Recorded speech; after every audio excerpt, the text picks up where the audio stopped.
Ku izina ry'Imana Data na Mwana na Roho Mutagatifu, amina. Gira amahoro ya Kristo muvandimwe. Misa twarayumvise kandi twaranezerewe kurushaho kumenya ibice biyigize, byatumye turushaho kwegera Imana. Hari umwanzuro rero twafashe ku giti cyacu, hari n'umwanzuro navuga ngo wa rusange kubumvise inyigisho. Abumvise inyigisho bose ababashije kuyitega amatwi, ntabwo nshidikanya ko yabasobanuriye cyangwa yabahaye urumuri kuri misa, kandi bakarushaho kuyikunda ndetse no kwizera ibyo padiri avuga mu misa.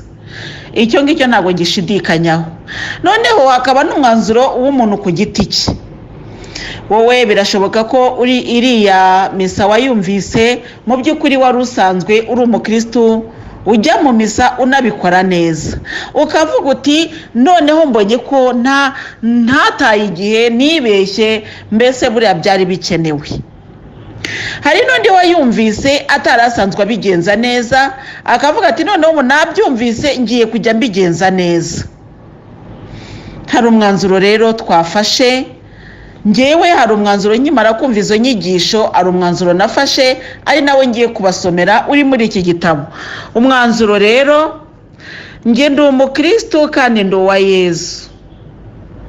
Najyaga numva misa kenshi ariko ntasobanukiwe neza ingabire ziyirimo, bigatuma nyumvana umwete muke, nkayumva kenshi nsinzira, ubundi nkayumva byo kurangiza umuhango.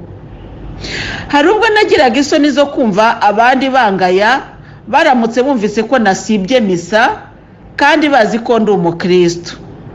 Ni ukuvuga ngo ni kwa kundi ujya mu misa atari kubera ko misa ikuri ku mutima, ahubwo ukajya mu misa kubera yuko abantu muturanye bashobora kuguseka.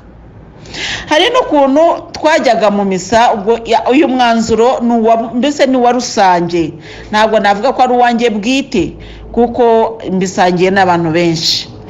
Hari n'uwajyaga mu misa kubera yuko hari inshuti basezeranye ko bari buhurire mu misa, hakaba n'abajya mu misa kubera yuko bafite umwambaro mwiza bari buze kurata mu misa. Ibyo twagiye tubiganiraho. Niyo mpamvu rero ubu mukumva uyu mwanzuro, hari ibintu byinshi cyane turi buze kwibuka twajyaga dukora kera tukiri mu buhumyi, niko ngewe mbyita. Nuko rero hari ubwo najyaga mu misa kubera ko nuriye kiliziya. Hari ubwo numvaga misa kugira ngo abandi babone ko nambaye neza cyangwa banyemere ko ndi mwiza, nkabikora ari nko kwifotoza. Igihe cyo guhazwa cyagera, nkahaguruka mu ba mbere kugira ngo bose bambone. Ibi byose hamwe n'ibindi ntarondoye ni bimwe biranga abakristu benshi mu misa. Ni ukuvuga ngo ntabwo ari ibyanjye kurusha uko ari ibya twese. Harimo ibindeba, harimo n'ibitandeba, ariko ibingibi Nyagasani Yezu yabinyeretse agira ngo anyereke ibice byose by'abakristu baba baje mu misa. Uyu munsi rero maze kumva agaciro ka misa, sinzongera kurangara. Nzajya nyitangira nishimye kandi nyirangize ntarambiwe. Ahangaha rero abantu benshi twongere tuganire ku buryo twajyaga tujya mu misa. Wajyagayo mu by'ukuri uvuga uti niyo nasanga bari gusoma ivanjiri nta kibazo, ntutangire misa. Ariko ubu twamaze kumva yuko umugisha Yezu atanga mbere yuko misa itangira uba ari ngombwa ko nawe uwubona. Niyo mpamvu rero ubu twafashe umwanzuro wo kutazongera gukererwa misa ndetse no kudataha misa itarangiye, kuko muri twebwe twari twifitemo abantu bagera mu misa bamara guhazwa bakumva ko bagomba guhita bigendera, mbese gushima ntibibabere umutwaro mu mutima. Guhera uyu munsi nzajya ntura abantu benshi n'ibyifuzo binyuranye mu misa, kuko namenye yuko mu misa ibyo usabye byose biratambuka. Kuva amenye ko misa umubyeyi abasha gutura abana be, guhera ubu ngiye kujya mbatura nishimye, kandi nimva mu misa nzajya nizera ko ibyo nasabye nabihawe. Muvandimwe mwiza, ndi gusoma ariko si ibyanjye. Ibingibi ni umwanzuro twakabaye twese dufata nyuma yo kumva izi nyigisho. gutura abana rero mu misa ni ukuvuga kubasabira abana wabyaye ku mubiri, nkatwe wenda bavuga butumwa cyangwa se bafite inshingano yo gusabira abantu, ukumva ko ugomba no kubatura cyane cyane mu gitambo cya misa. Ibyo ngibyo rwose mugira amahirwe, ngenda avuga ni abo turi kumwe mu rugendo rugana mu ijuru, murahirwa ku buryo bwa roho, ntabwo ari ku buryo bw'umubiri, kuko ku buryo bw'umubiri abantu inyigisho bazita uko bashaka, ariko ku buryo bwa roho murahirwa cyane, kuko twahuye ibi ngibi mbizi, kuko Yezu yabidusobanuye mbere yuko ntangira kuza muri audio. Ni ukuvuga ngo Nyagasani Yezu amaze kubisobanura, natangiye gushyira mu bikorwa aya magambo ndi kuvuga. Ntabwo ngihangayikishwa n'ikibazo icyo ari cyo cyose, kuko nzi neza ko mu misa ibibazo byose birakirwa kandi bigakemuka. Kandi nimva mu misa nzajya nizera ko ibyo nasabye nabihawe. Bityo rero ntugashidikanye kandi wasabiye mu misa. Najyaga njya mu misa nabona padiri ugiye kuyisoma hari ibyo muziho bibi, ngahita numva misa imbihiye, mwumva ndetse nakwisohokera. None namaze kumva neza ukuntu padiri aba ayobowe na Roho Mutagatifu, sinzongera kumwibazaho, ahubwo nzajya mwubahira umurimo ukomeye yatorewe. Padiri uko yabasa kose, uko yaba ameze kose, iyo ari kuri alitari ntabwo aba ari umuntu nkatwe twese usanzwe.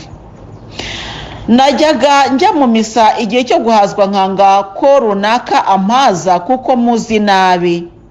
None namaze kumenya ko twese turi abanyabyaha, ko tuba twaje guhabwa imbabazi z'intege nke zidutsinda buri munsi. Kuva ubu nzajya musabira kugira ngo imbaraga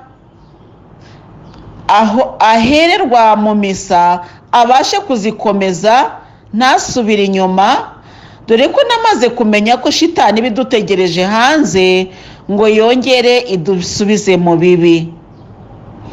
Ahangaha rero hari abakristo benshi koko bagira uwo muco wo kudahazwa na runaka kubera ko runaka muturanye. Ubu muri iyi minsi hari abagabuzi b'Ukaristiya bafasha padiri kugabura Ukaristiya. Wajya kumureba ugasanga wenda ni umuntu muturanye, ni umuntu se wakubwiye nabi, ni umuntu se wasanze mu kazi ntabwo serivisi ukeneye, nuko bigatuma uvuga uti ngewe ntabwo uriya muntu yampaza, ukumva ko uwo muntu adashobora kuguhaza, nk'aho uwo muntu umubiri aguha ari uwe, kandi nyamara ni uwa Kristo. Kuva ubu nzajya musabira uwo muntu wampemukiye kandi ari umugabuzi w'Ukaristiya, kugira ngo imbaraga ahererwa mu misa abashe kuzikomeza ntasubire inyuma. Kuko abagabuzi b'Ukaristiya abenshi hari ababikoramo mu buryo navuga ngo bw'induruburi ni ibingibi by'ubuzima bwacu busanzwe. Igihe kimwe nigeze kumva kuri santrale nye naho nsengera bavuga barangisha inkongoro n'ibikoresho bigendanye nayo, mbese bakavuga yuko yari umugabuzi w'Ukaristiya yagiye kugabura Ukaristiya ku muntu ufite intege nkeya. Aragenda ageze yamaze kugabura Ukaristiya, bamurangira ikiraka, niba ari umufundi sinzi icyo yakoraga, ariko bamurangiye ikiraka mbese atarasubira ku kiliziya kujya gushyingura cyangwa se gusubiza mu bushyinguro butagatifu ibyo yari yagiye gukoresha muri uwo murimo. Noneho ahita abifata ajya kubibitsa ahantu, aravuga ati nimumbikire, noneho ejo nzaza kubitwara. Ahita yigira muri cya kiraka. Agarutse rero kuzaza kubitwara asanga nta bihari, abantu bamubwira ko ntabyo yabahaye, mbese bibi bibazo bikomeye. Ahangaha rero murumva ko icyo nashakaga kuvuga ahanini ni ukugira ngo twumve ko n'uwo muntu ugabura Ukaristiya ari umuntu. Haleluya. Nidutekereze yuko ari marayika, kuko nawe muvandimwe uri muri audio ushobora kuzaba umugabuzi w'Ukaristiya, cyangwa se n'abari muri audio basanzwe ari abagabuzi b'Ukaristiya, nta gitangaza kirimo. Ibyo rero nkabivuga ngira ngo mbwira abagenzi bagana mu ijuru, nitujye dusabira n'abari abagabuzi b'Ukaristiya kuko nabo baba ari abantu. Dusabire abakristo bagenzi bacu, mbese mu misa tujye dusabirana, kandi nitunasohoka mu misa twumve ko rya sengesho twakoze rigomba kuduherekeza. kubera iyo mpamvu nahise nsobanukirwa byinshi mu byajyaga binyobera, nko kubona umuntu uzwi ku ngeso runaka ariko ntahinduke kandi ajya mu misa. Burya mu misa ahabwa imbaraga, yagera hanze shitani ikamushuka, ikongera ikamwambika ya kanzu mbi, akisubira mu ngeso mbi ze. Kuva ubu rero nzajya nsabira abo dusangiye ku meza amwe, kuko tuba turi abavandimwe. Haleluya, amina. Muvandimwe, turi abavandimwe kuko niyo mvuga ni bavandimwe dusangiye urugendo rugana mu ijuru, ni ukuvuga ngo turi ab'umubyeyi umwe. Niba turi ab'umubyeyi umwe rero ntidukore koko nk'abahuriye kuri Kristu, akaba ari we utwiyoboreye. Hari amashimwe menshi rero ajyanye na misa, niyo mpamvu mvuga ni birakwiriye ko buri wese afata umwanzuro, dufata icyemezo uyu munsi kandi ntituzasubira inyuma abavandimwe. Turakomeza rero muri uyu mwanzuro. Nabaga ndi mu misa, igihe cyo guhana amahoro cyagera, nkumva ngomba guhoberana n'umuntu wese unyegereye, nkabikora numva ntabikuye ku mutima. None namaze kumenya ko ari abamarayika baba bampagaze iruhande, numvise ko akora ibitangaza, ya mahoro nyine akora ibitangaza. Kuba ntarisobanukiwe misa byanteraga urujijo muri byinshi, none ndasobanukiwe. Muvandimwe mwiza, kuba utarasobanukirwaga misa hari ikintu utasobanukirwaga.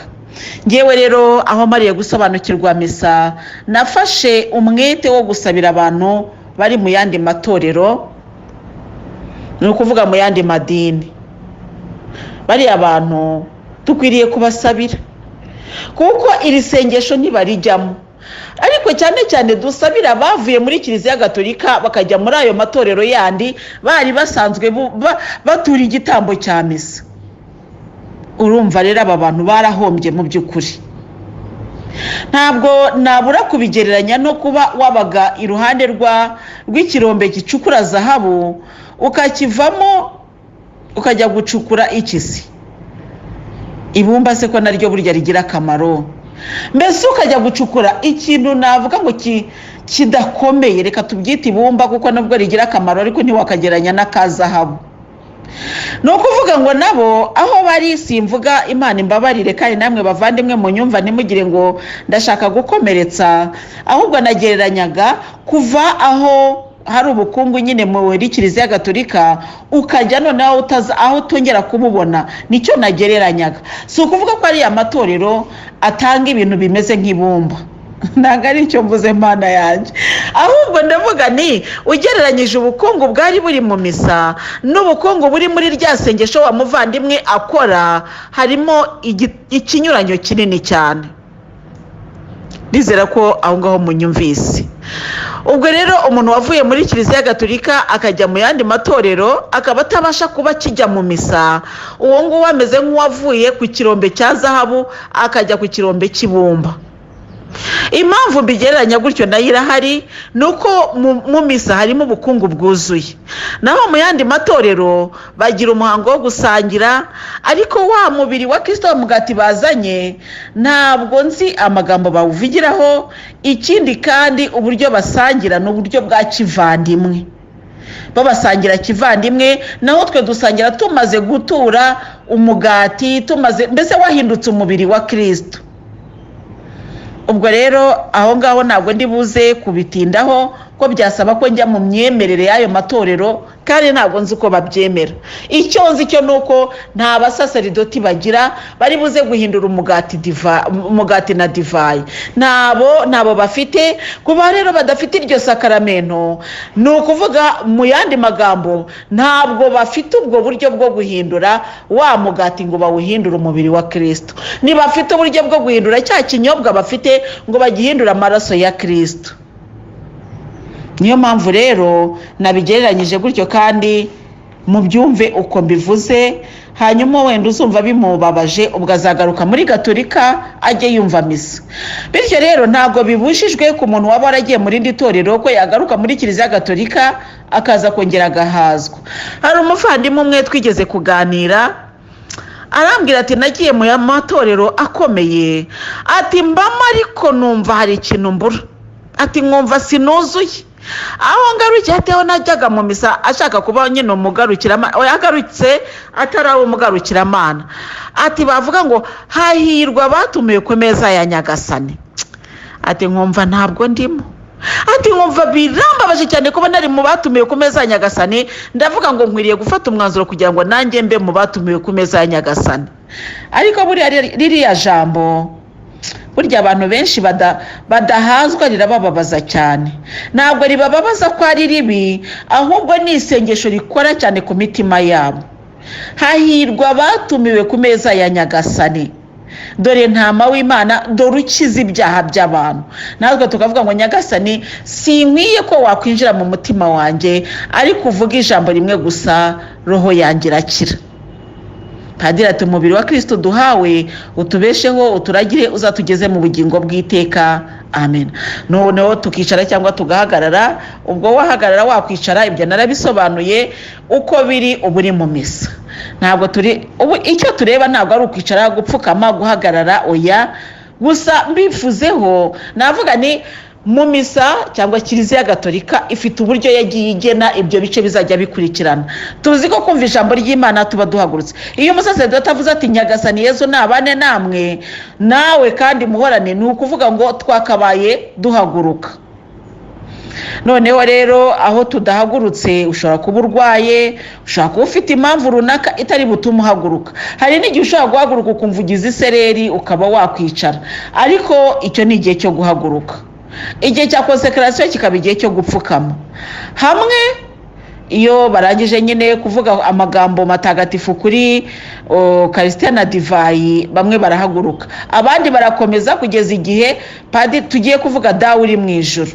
Ngo nkuko twabibwirijwe n'Umukiza akanabidutegeka, dutinyutse kuvugira hamwe tuti dawe uri mu ijuru. Mbere yuko bayivuga abakristo baba bahagurutse. Hari n'abandi bakomeza gupfukama kugeza barangije dawe uri mu ijuru. Hari n'abandi bapfukama kugera bahagijwe, bamara no guhazwa bagakomeza gupfukama. Ibyo rero biterwa n'uko umuntu abyumva, ariko Kiliziya yagiye ishyiraho amabwiriza, navuga ngo ari rusange, kugira ngo yirinde ikintu kimeze nk'akavuyo mu misa. Niba buri wese aje kumva yafashijwe cyane, umwe akaryama, undi akumva noneho nagafashijwe cyane agahagarara, undi akumva arafashijwe cyane rwose agapfukama misa yose, ibyo byari gutera ikintu cyitwa akavuyo. Kugira rero ngo habemo ikintu cya harmony, habayeho ko bavuga bati abakristo barahagaze, ku buryo no mu gitabo uko nguko bavuga misa barandikaho ngo nuko abakristo bagahaguruka. Ubwo rero muri make bagenda babivuga, ariko bitabujije ko abakristo bamwe bagenda bishiriramo ibyabo bitewe n'uburyo bari kumva bari gufashwa. Ubwo rero Padiri akubwiye ati sinshaka abantu bapfukama kugeza igihe iki n'iki, ntabwo Padiri wamukubita, ahubwo wavuga uti bijyanye n'amabwiriza Gatolika. Haleluya. Hari amabwiriza Gatolika, ariko hakaba n'icyemezo umuntu ashobora gufata ku giti cye. Bakristo bavandimwe, ibyo tujye tubyumvikanaho, tumenye yuko niba Padiri avuze ati bakristo guhera uyu munsi muzajya muba mupfukamye, nindagize amagambo ya konsekarasiyo muhite muhaguruka, ubwo Padiri ntabwo azaba yavangiwe, ntabwo Padiri mbese azaba yayobye. Dore ko abakristo benshi dufite umuco wo kuvuga ngo antikristo ari gukora, ngo n'abapadiri yabagezemo, ngo kubona Padiri yatubuje ngo gupfukama ngo kugeza igihe tugiye kuvugira dawe uri mu ijuru. Nyamara ntabwo ari byo, ashobora kubivuga gutyo kugira ngo ashyire umurongo muri Kiliziya mu misa mbese. Hari n'abandi bapadiri bavuga bati ntabwo dushaka umukristo uza guhazwa ku rurimi, abandi bakavuga bati ntabwo dushaka uza guhazwa apfukamye. Ugasanga ari abakristo benshi babigize intambara, ngo ariko ngo noneho ngo abapadiri bayobye, ngo byahindutse. Oya, ntabwo ariko ngewe mbyemera.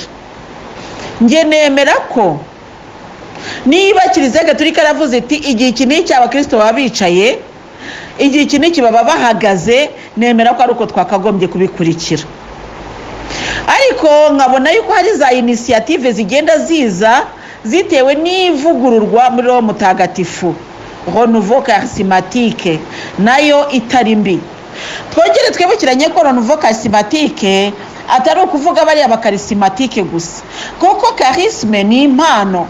No kuvuga rero ngo dushobora kuvugura ku bw'impano runaka Imana yahaye umuntu akabonekerwa, yamara kumubonekera ikamubwira iti guhera uyu munsi ndagutegetse wowe ujye ubigenza gutyo.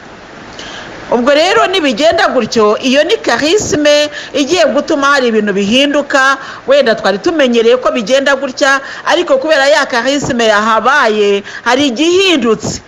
Byo rero ntabwo byaba ari bibi, ariko kandi abatabikora ntabwo bagomba kubihatira abandi. Njyewe iyo ndi gusobanura misa ndavuga ni mureke tube nk'uko kiliziya yabiteganyije, gusa tutibagiwe nuko misa ubundi Yezu aba hari mbere y'uko misa itangira. Rero ari ugupfukama, burya wajya winjira unapfukamye ugakuramo n'inkweto, kuko aho uba winjiye haba ari ahatagatifu rwose. Haleluya. Noneho wahagera ukaba upfukamye, kubera ko uzi ko umwami w'amahoro ahari, uzi ko Imana Data ihibereye, mbese byose ububizi kubera ko wamaze kubisobanukirwa. Ariko na kiliziya ikaba yarashyizeho amabwiriza abakristo bashobora gukurikiza kugira ngo birinde ikintu cy'akavuyo. Ndumva nabisobanuye bihagije. Hano hari imvura, ubwo turabyihanganira, nimwumva bisamira cyane nanjye ndakora ku buryo bitaza kutuderanja. Ibyo ntabwo twabihindura kuko biba bigomba kubaho.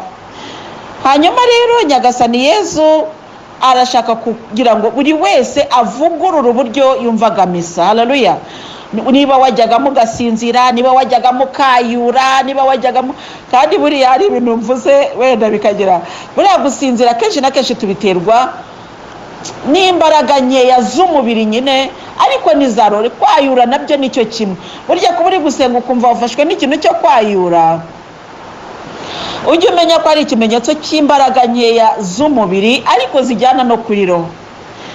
Bavandimwe rero, kuba tutari dusobanukiwe icyo misa ari cyo byatumaga dusenga wenda nk'abapagani, ariko ubu ngubu twasobanukiwe. Icyo nsaba Imana ni uko ibi bisobanuro byagera kuri benshi kugira ngo nabo bave mu bujiji. Ubu rero niyemeje gusobanurira abandi no kubayobora mu isengesho rikomeye ari ryo misa. Muvandimwe mwiza rero, umaze gusobanukirwa misa ugomba gufata umwanzuro wo kuyibwira abandi. Ntabwo ibi ngibi Nyagasani Yezu abidusobanurira ngo tubyumve gusa, ahubwo abidusobanurira kugira ngo tubwire n'abandi. Abavandimwe benshi rero mwagiye mutanga amashimwe, kandi nanjye nzakomeza kuyatanga. Uyu munsi rero reka tube dusoreje aha kuko imvura ni nyinshi cyane, ariko dukomeze dushime. Shimwa Mana Data waduhaye Yezu igitambo cy'abantu. Shimirwa Nyagasani Yezu wigize inshungu y'abantu. Shimirwa Roho Mutagatifu uturana n'abantu ukabagenderera mu bubi bwabo. Imana iduhe umugisha rero bavandimwe, ku izina ry'Imana Data na Mwana na Roho Mutagatifu. Amina.